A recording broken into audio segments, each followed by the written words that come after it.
Lob inside, Bryant. Now he retreats.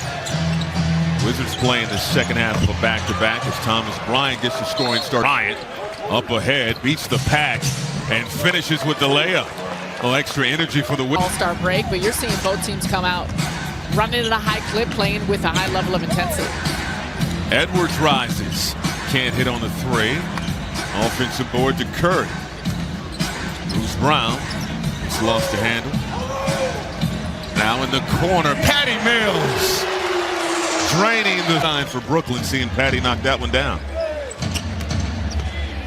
KCP the other way, too strong the first time, second attempt forward. 11th in the Eastern Conference. Neto on the drive and lays it in, too easy. Time they met, season high for him. 21 points, 5 assists in that win for the Wizards, Capital One Arena. Curry in the corner, knocking down the tray. Seth Curry with the Mills. Mid-range, knocks it down. Patty Mills. Oh, another easy bucket who takes it away. Kispert capable from distance and connects on the triple. Someone you got to be careful of. They're playing so well for this group. Not only scoring, his ability to get downhill, facilitate. And also think about the fact when Kevin Durant gets healthy, he's someone you could play at the 5. We'll also keep an eye on what happens when Ben Simmons comes back. I mean, you have such a versatility in going really big, going smaller, and who you're putting at those positions given how you want to play and how you match up against an opponent. Cam Thomas called for that foul. Denny Avdia is going to go to the free throw line. The versatility on this roster is something that's really scary. Once they're healthy, you mentioned Kevin could play the 5, Ben could play the 5. They can have a shooting lineup out there on the floor. They can have a whole defensive lineup. Because we saw Blake at the 4 more, and I mean, you can mix and match. And Nicholas Claxton is someone who is still now working his way back into the rotation. Day'Ron Sharpe is someone who had a lot of runs. So all of a sudden, this front line that was very thin, you've got a ton of depth and a lot of options, which optionality is always key, given what you're looking at with certain opponents and how you want to play. 2 free throws for Avdia, 5-point advantage for the Wizards. Thomas, the midi. He gets exactly where he wants to get to on the floor and has been awfully effective. And that's the key in this league. And we say so much about elite level scorers, but he also has an ability to rise up a bunch above defenders.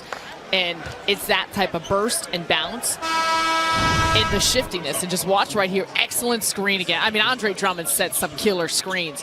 But look, the snaking around, gets his spot on the baseline, rise over it. And Denny Avdia is 6'9". I mean, he's known more so for his defense and what he brings to the table, despite being a younger player. But Cam is doing this against any size, any type of defender. LaMarcus Aldridge checked into the ball game for Andre Drummond, and Neto in there with the bigs, pulling down an offensive board, but couldn't connect inside. Brown pushing the tempo, and he's fouled by Kuzma.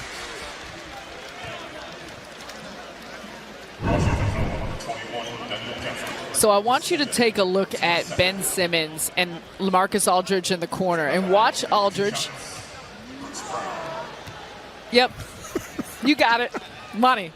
Well, I think and that's part of like what we're starting to see, the connectivity and chemistry between all these players. And you want to talk about optionality with lineups and personnel, also the mix of youth and veterans. Yeah. And I think these young guys have infused such a great energy, and they are eager to learn, and they'll listen to what the vets have to say, and the vets obviously bring the type of experience and maturity that you need. And you know, Steve Nash said that last night, when the veterans have a belief in you. You know, the belief that you already have in yourself, speaking of Cam Thomas, is fortified. Avdia off the mark there on the 3-point attempt. And so Cam has a supreme confidence in his offensive ability. And when you have LaMarcus Aldridge and Kevin Durant gassing you up.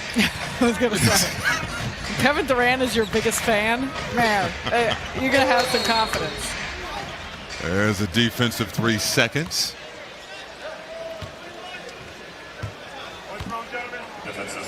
This will get a technical foul shot.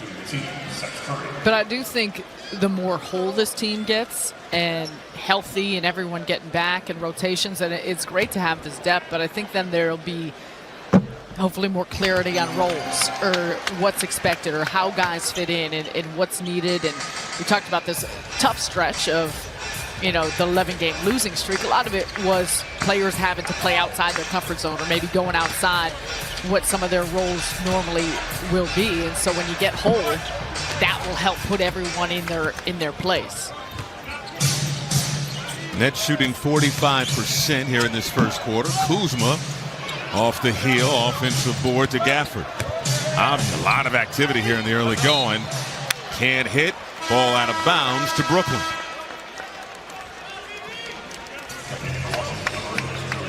And Gafford returning to the lineup after being out, reconditioning, health and safety protocols. And Rui Hachimura missed last night's game at Indiana with an ankle injury. He's only played 17 games this season. Still has a lot of potential. A lot of potential. And he's been playing really well, though, despite the fact only playing that amount of games. And he has worked on his game, in particular from three, how effective he has been. Seth Curry pulling up just outside the elbow. Wizards started this game 6 for 9, 0 for 6 since. And whoo!